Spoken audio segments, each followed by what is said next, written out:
Welcome to Revenge Report. Don't forget to hit that like button and subscribe for more. Let's dive in. I pulled my phone away from my ear and stood frozen for a moment. The words Mark had just said kept repeating in my head. $2 billion valuation. You're a billionaire. My fingers hovered over the screen, but I couldn't seem to make them work. My body was still processing the shock, like the words hadn't fully made it to my brain. Rachel! Maya's voice broke through the haze. You good? I blinked, still trying to make sense of what I'd just heard. I looked over at her, but it felt like everything around me was moving in slow motion. Maya raised an eyebrow, already guessing what was going on. She was probably seeing my blank stare and knowing that I hadn't absorbed the weight of it yet. Did Mark just say what I think he said? She asked, grinning. I didn't answer right away. I couldn't. The sound of my phone buzzing in my hand reminded me of all the other notifications flooding in, but I just stared at the screen. Texts, calls, news alerts, it was all too much. Maya chuckled, clearly trying to lighten the moment. Okay, Rachel, what do we call you now? Billionaire Dr. Meyer? I forced out a laugh, but it felt hollow. The humor didn't reach me. Yeah, I guess, I muttered. I looked around, feeling the emptiness creeping in again, but I didn't know where to direct it. I needed air, something to ground me. But my feet wouldn't move. My legs rooted to the spot like I was glued to the ceremony that had been dragging on forever. Then, just as I looked up, I spotted them. My parents were making their way toward me, cutting through the crowd, and I could already see their faces. That cold, disapproving look. It hadn't changed in years. The distance between us felt even wider now, like the universe had just shown me how far apart we really were. I put my phone down, trying to brace myself.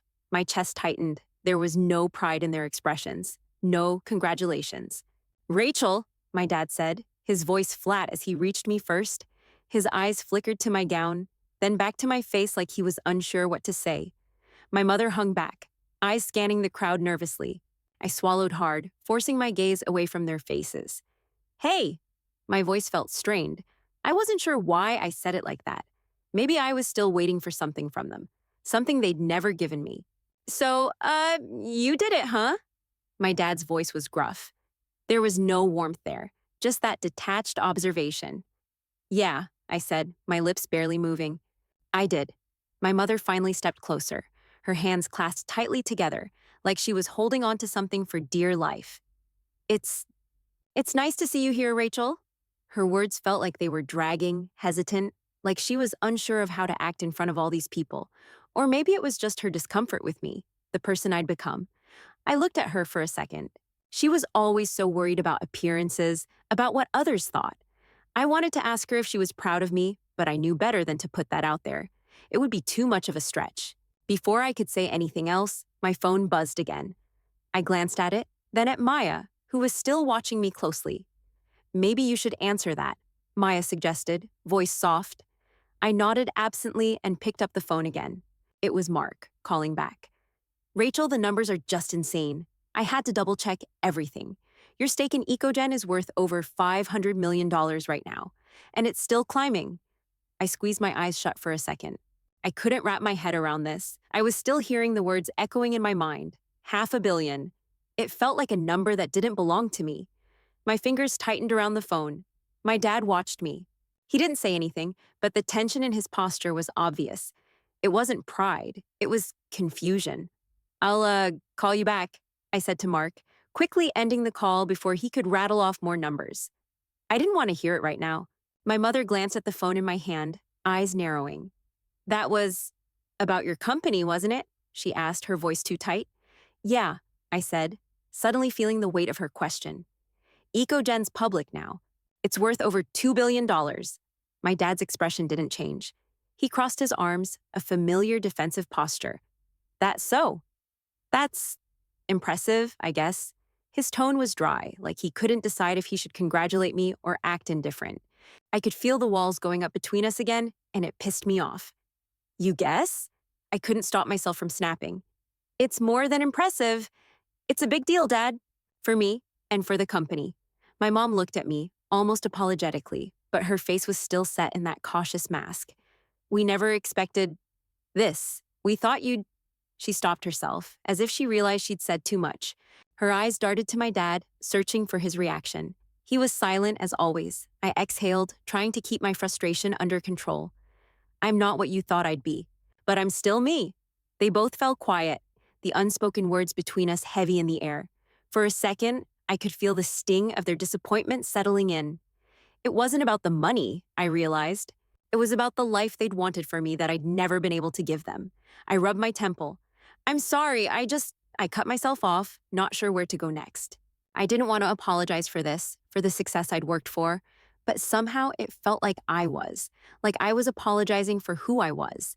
And then, from the corner of my eye, I saw Maya, standing slightly off to the side. She was watching me with a mixture of concern and sympathy. I could feel her support, but it didn't make dealing with my parents any easier. I turned back to them, my words coming out in a slow exhale. I guess you're not proud of me, huh? My father's jaw tightened. He didn't answer, but I knew it was more than just the words. It was the look in his eyes that said everything. My mother's eyes softened, just a fraction.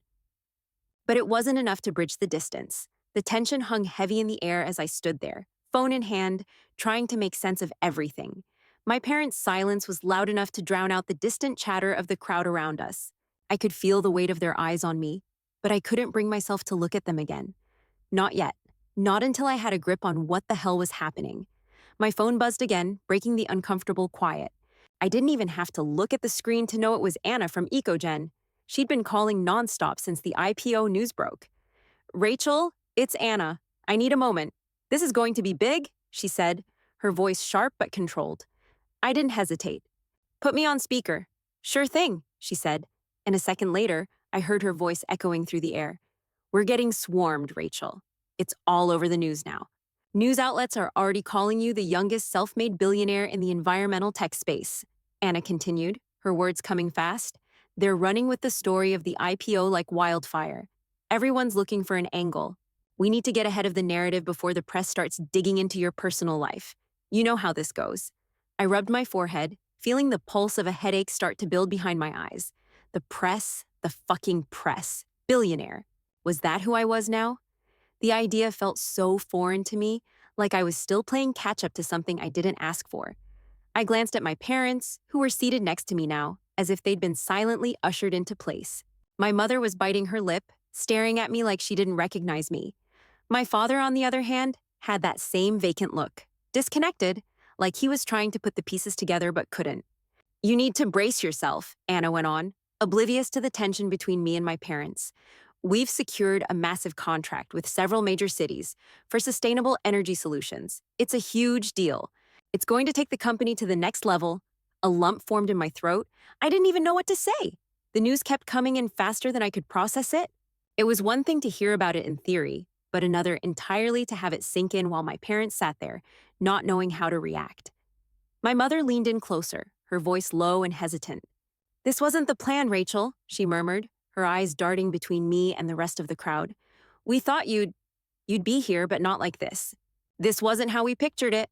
I barely heard her over the buzzing of my phone, but her words hit me like a punch to the gut. Not like this. Her voice cracked as she said it, and I couldn't tell if it was disappointment, fear, or both. It wasn't the first time she'd said something that made me feel like I'd failed her, but now, in front of everyone, it stung like never before. I went back to Anna, trying to keep my focus. I hear you, I said quietly, shifting uncomfortably. Let's stay on top of it. How soon can we get a statement ready for the media? I'm on it. You'll have it in an hour, but you need to prepare for a full press blitz.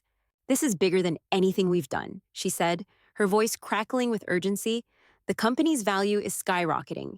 This is going to put EcoGen on the map for real. I nodded absently, not sure how much more I could take in. It was like my life was suddenly unfolding on a global scale, and I had no idea where I fit into it anymore. Everything felt out of control, and I was the one being swept along by it. I turned back to look at my parents. They were still sitting there, their discomfort so palpable it was suffocating. My father was looking at the ground, trying to avoid my gaze. My mother, however, was staring straight ahead, the weight of her earlier words still hanging between us. Is this what you wanted for me? I finally asked, my voice barely above a whisper, but sharp enough that I knew they'd hear it. My father's jaw tightened, but he didn't say anything. My mother's eyes welled up, though she quickly blinked the tears away, as if trying to hold on to some semblance of composure. I don't know what you want from us, Rachel, my father muttered, his voice gruff. This isn't the life we imagined for you. We thought you'd be... He cut himself off, not wanting to finish whatever thought had been brewing behind his words. My mother spoke up, voice trembling. We wanted you to succeed, but not like this. Not in a way that feels unnatural. I felt the anger start to rise in my chest. They had never understood what I was doing. They never gave me space to explain why it mattered. It was always about the things I hadn't done the way they'd wanted.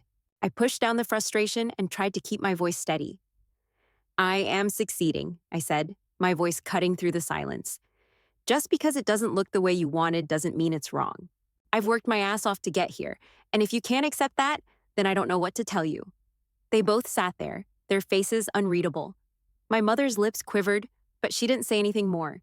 My father, though, was staring at me now with that same distant look, the one that always made me feel like I was still a disappointment, no matter what I did. I took a deep breath and stood up, unable to sit still anymore. I need to take care of some things, I said, my tone clipped. I'll be back in a bit. Without waiting for a response, I walked away, pushing through the sea of people who were still celebrating. The world seemed to be moving faster than I could keep up with, and I couldn't handle another second of this. As I stepped outside the ceremony hall, I let out a shaky breath. I wasn't sure what was worse, the pressure of the media or the weight of my parents' disapproval.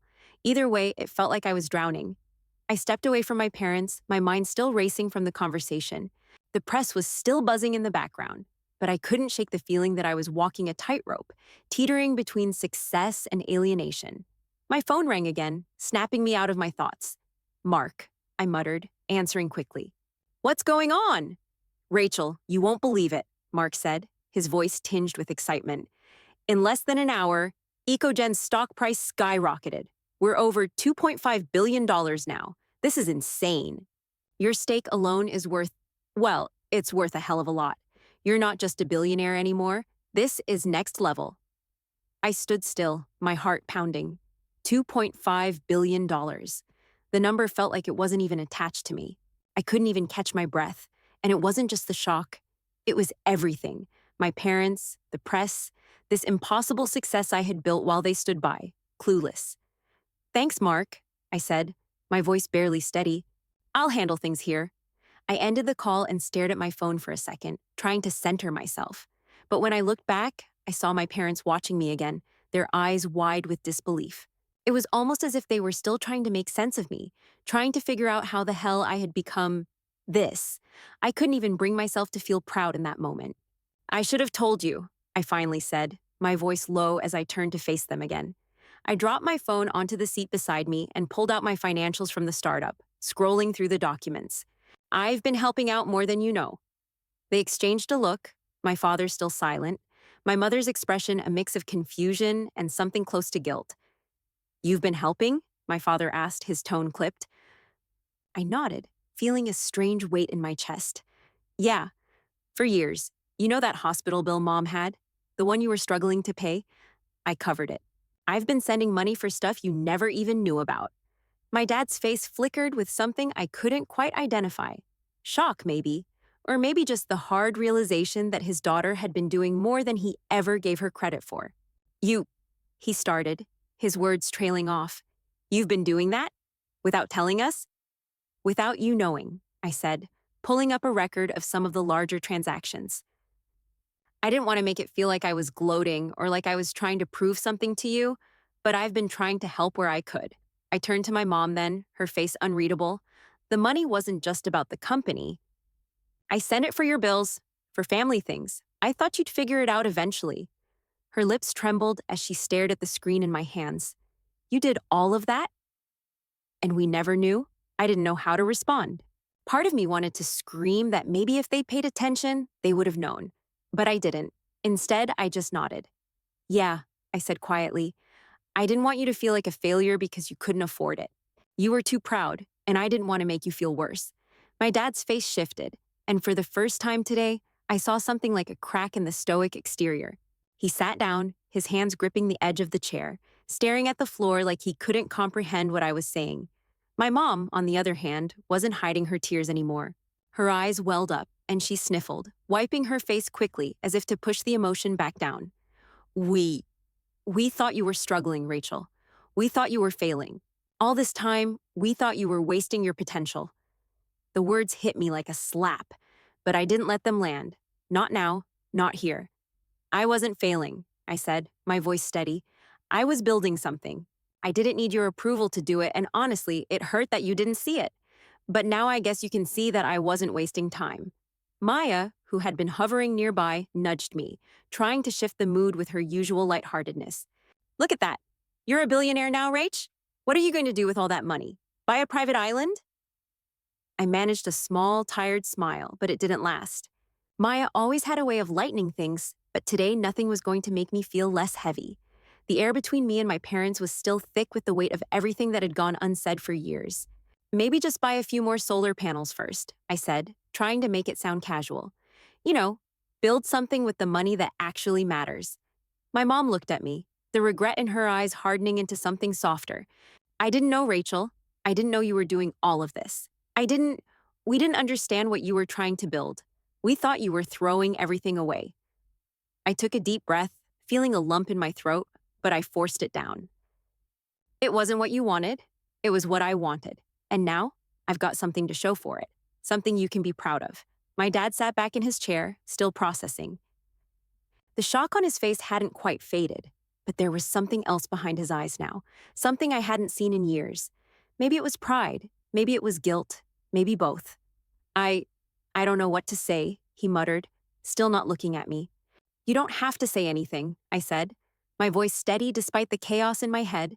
I did it for me, and for everyone else who needed help along the way. Maya leaned in, giving me a nudge.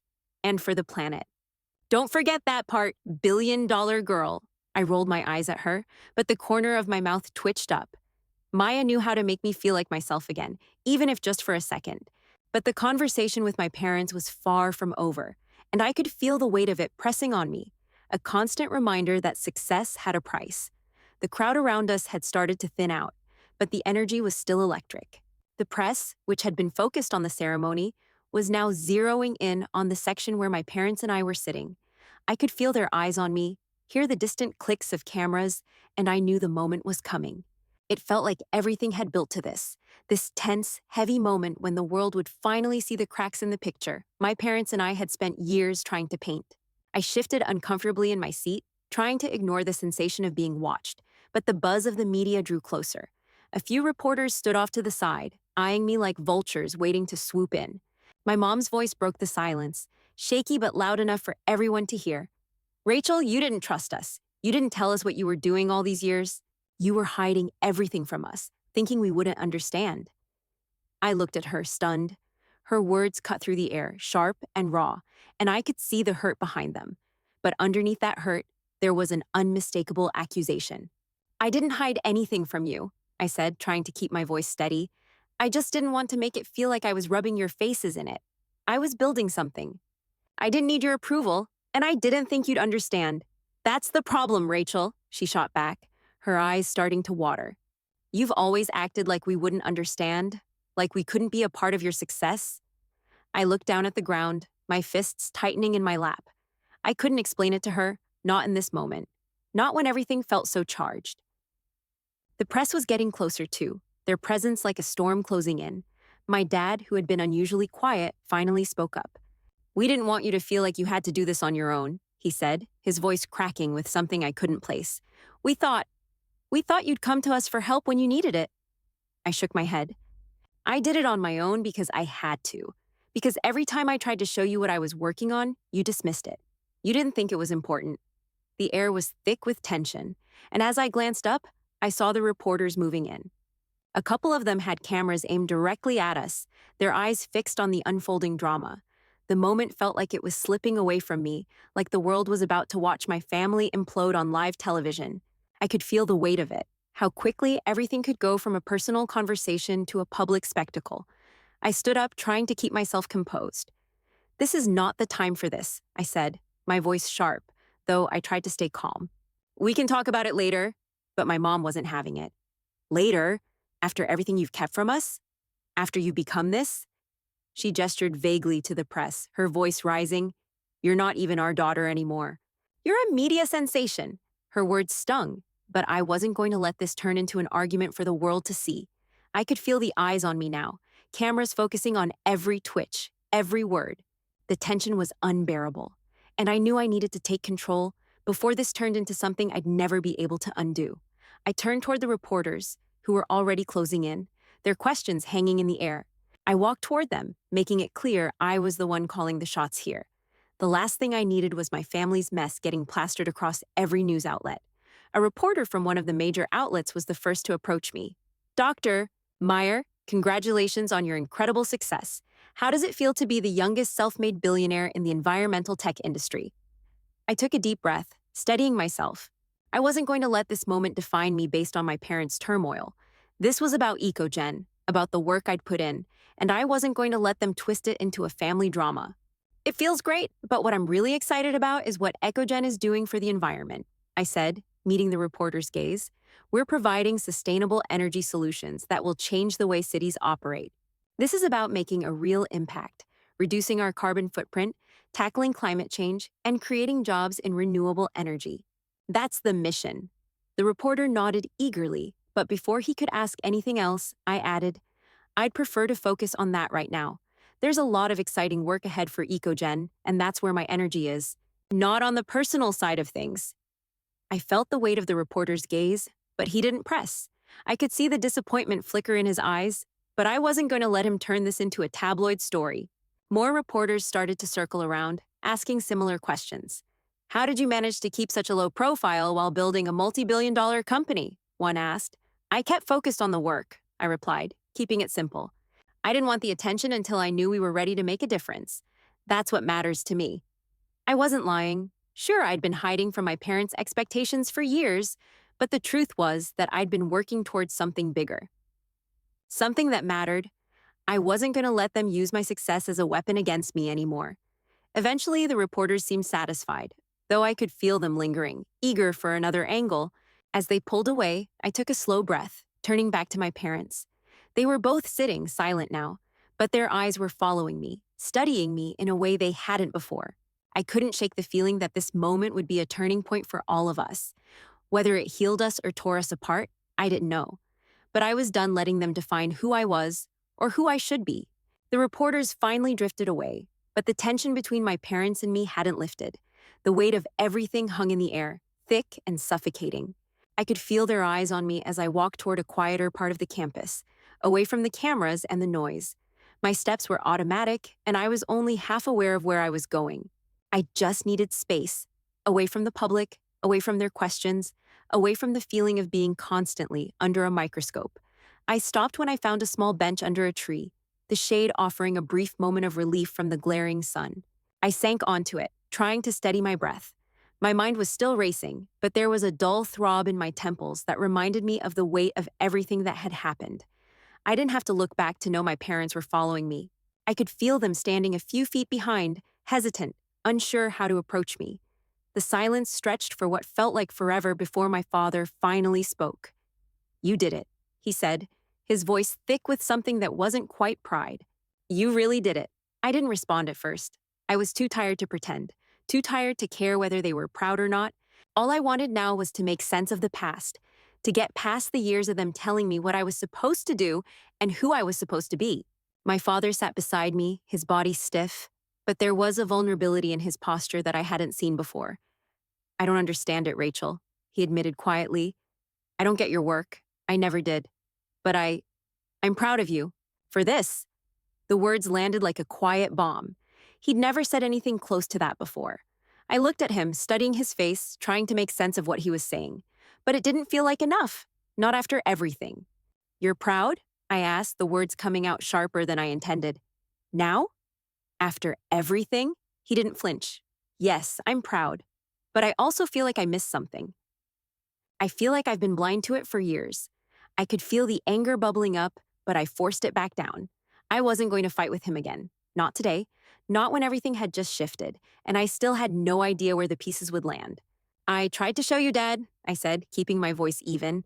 I tried to share it with you, but every time I did, you dismissed it. You called it green energy stuff, like it was a joke. You told me to stop wasting my time with it. His face faltered for a moment, a flash of guilt flickering in his eyes. I didn't understand, he said, his voice rough. I thought it was a phase. I thought you were just distracted. I didn't know it meant that much to you. My throat tightened, but I kept going. It wasn't a phase, Dad.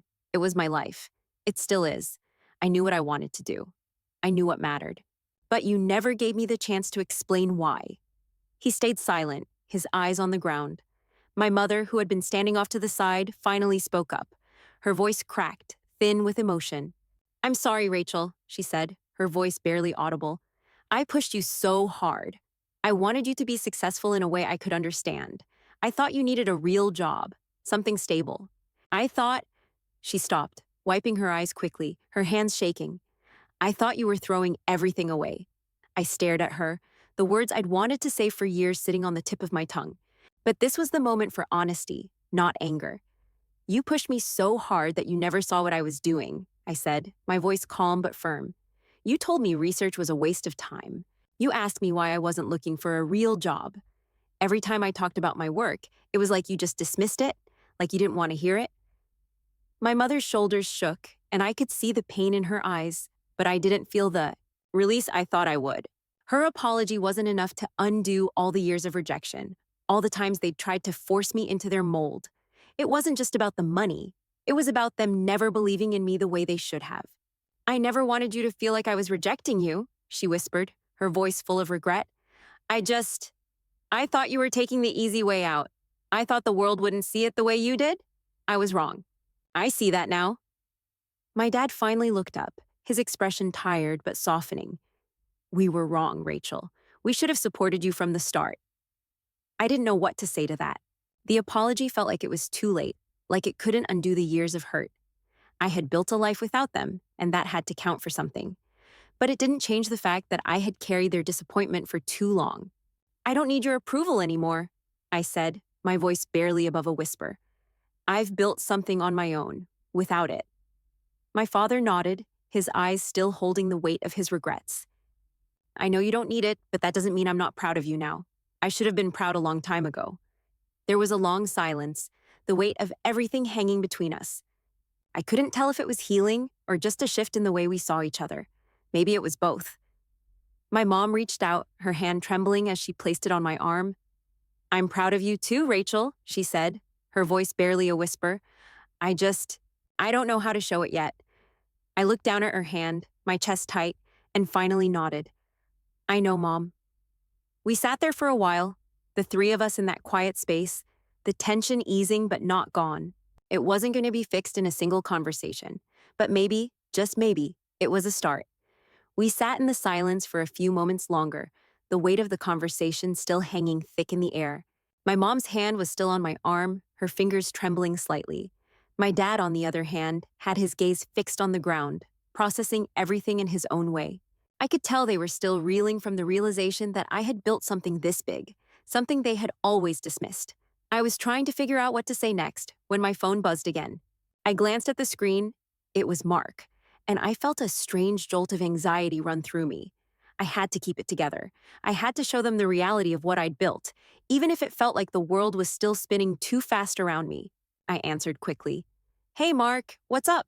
Rachel, listen to this, he said, excitement practically bubbling through the phone. EcoGen's valuation just hit $3 billion. $3 billion. This is unreal. Your stake, with everything that's gone public today, is worth well over $1.5 billion. I didn't know how to process that. One moment I was still reeling from the reality of being a billionaire, and now the company was exploding, pushing me into territory I couldn't quite comprehend. Holy crap, I muttered, half to myself, half to Mark. Are you serious? I'm serious, he replied, his voice still full of disbelief. The investors are flooding in, and there's more news coming. We've secured another huge deal with the city for renewable energy infrastructure. It's a game changer. I'll update you more later. I ended the call and looked up at my parents. They were still sitting there, eyes wide, as if waiting for me to speak. I exhaled slowly, trying to find the right words, the right way to explain this new reality I was living in. EcoGen's valuation is at $3 billion now, I said quietly, watching their faces for a reaction. My stake is worth over $1.5 billion.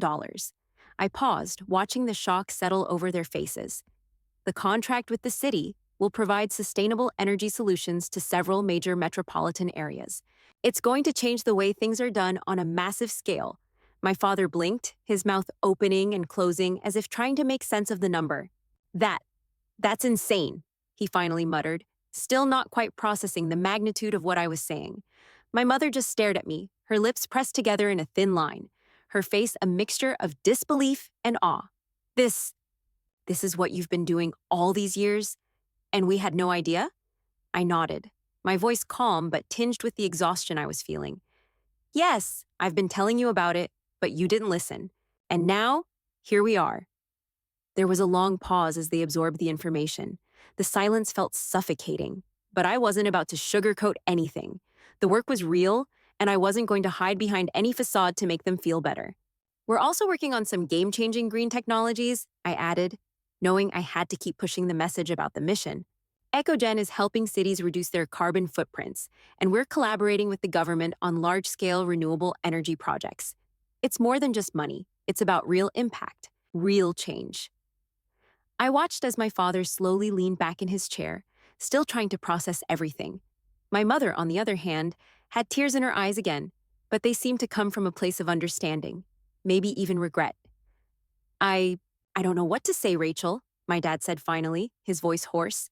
He was looking at me, really looking at me for the first time today, like he was seeing me in a way he never had before. I was wrong. All this time, I thought you were chasing something that didn't matter, that you were wasting your potential, and now I see how wrong I was. His words hit me harder than I expected. I had spent so many years hearing how I wasn't doing enough, how I wasn't measuring up to their expectations. But in that moment, it felt like something in him had finally broken through the wall he'd built around himself. I'm sorry, Rachel, he continued, his voice quieter now. I should have listened. I should have supported you. I see now that you were doing something important, something bigger than I ever realized. I swallowed hard, trying to push down the rush of emotions that were rising in my chest. It's not too late, I said, the words coming out more calmly than I felt. I'm not doing this for your approval. I did it because I believe in it. I believe in this. But it means something to me too that you understand now.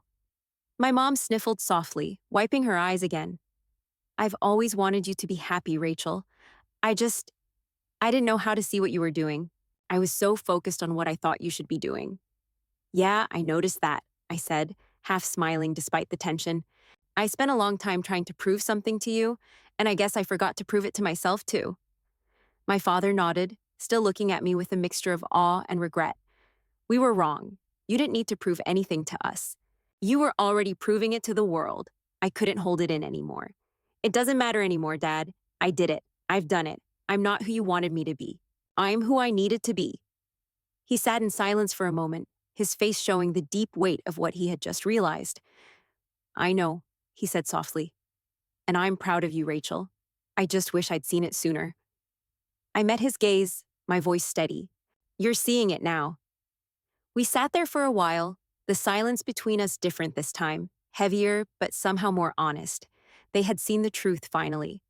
And maybe, just maybe, that was enough for me to feel like I had succeeded, not just in business, but in finally finding a way to make them understand who I had become. And for the first time, it felt like maybe the walls between us were starting to come down. We sat in the quiet of that small, secluded spot on campus for a while, the world around us still spinning, but feeling far away. The press had mostly moved on by now, but the weight of everything that had unfolded wasn't going anywhere. My parents had shifted, visibly shaken, but also trying to process the gravity of what I had built. For a moment, it felt like the conversation was over, but I knew it wasn't. I could feel the distance between us still, like a wall I had spent years trying to break down. And now, finally, there was a crack in it. I couldn't let it close again without saying what needed to be said. So, I started, my voice steady but quieter now. You both realize that everything that's happened, isn't just about the money, right? My dad shifted in his seat, not meeting my eyes. I'm starting to, he said, his voice rough, almost like he was testing the words out. My mom looked down at her hands, her expression tight. I don't think I really understood before. What you've been doing, why you've been doing it. I always just wanted what I thought was best for you, Rachel. I wanted you to be successful in a way I could understand, not in some abstract way that felt like it was going nowhere. I felt a pang in my chest. It wasn't the first time she'd admitted it, but it still stung.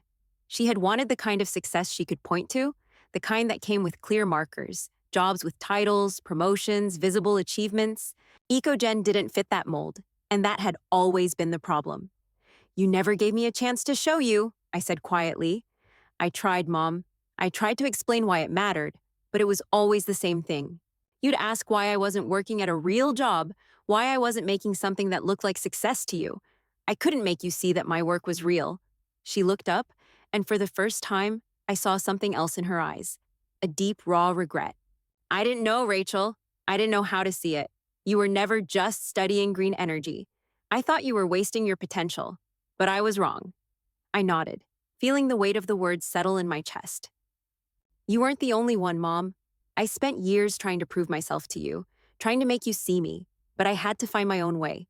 I had to become self-sufficient. I couldn't rely on your approval anymore. My dad's gaze finally lifted, and I could see the weight of his emotions in his eyes. I get that now, he said quietly. You didn't need us to give you permission to do this. But I still wish I'd been there for you, supporting you the way I should have. I made you feel like your choices didn't matter, that you weren't enough. My chest tightened, the frustration and hurt of years past rushing to the surface. I was enough, I said, my voice just above a whisper, but I had to believe that for myself. I couldn't wait for you to see it, because you wouldn't. There was a long pause. My mother's face crumpled, and she wiped away a tear before looking up at me. I'm sorry, Rachel. I never meant to make you feel unimportant. I thought I was helping you by pushing you toward the kind of success I knew, but I see now. I see what you've been doing, and I'm proud of you. I exhaled slowly, the words feeling like they were finally reaching me, but also feeling too late. I never wanted you to feel ashamed of me. I didn't want to hurt you by choosing this path. But you've made me feel ashamed of who I am for so long. It was hard to keep coming back to you for approval when I knew you wouldn't give it. I could see the hurt in my dad's eyes, his face hardening with regret. I wasn't trying to hurt you, Rachel. I just didn't understand. I didn't know how much it mattered. And now I do. I'm sorry for making you feel like you had to prove yourself. I nodded, the words coming out soft but heavy. You don't have to apologize. It's done now. I just needed you to see me. And I think for the first time, you're starting to. That's all I really wanted. My mom's hands trembled, and she reached out to touch mine. I see you now, Rachel. I see what you've done. I see how hard you've worked. And I'm proud of you.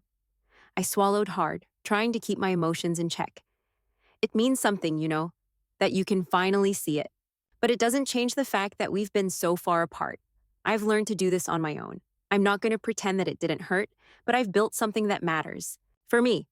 My dad exhaled deeply, and for the first time, I saw the full weight of regret in his face. I've failed you, Rachel. I've always been too focused on what I thought you should do. But you were doing it all along. I just didn't see it. I should have been there for you. I met his gaze, holding it. You're here now. That's all that matters. There was a long silence between us, and for the first time, it felt like we weren't just pretending anymore. My parents weren't the perfect, unshakable figures they'd once been to me.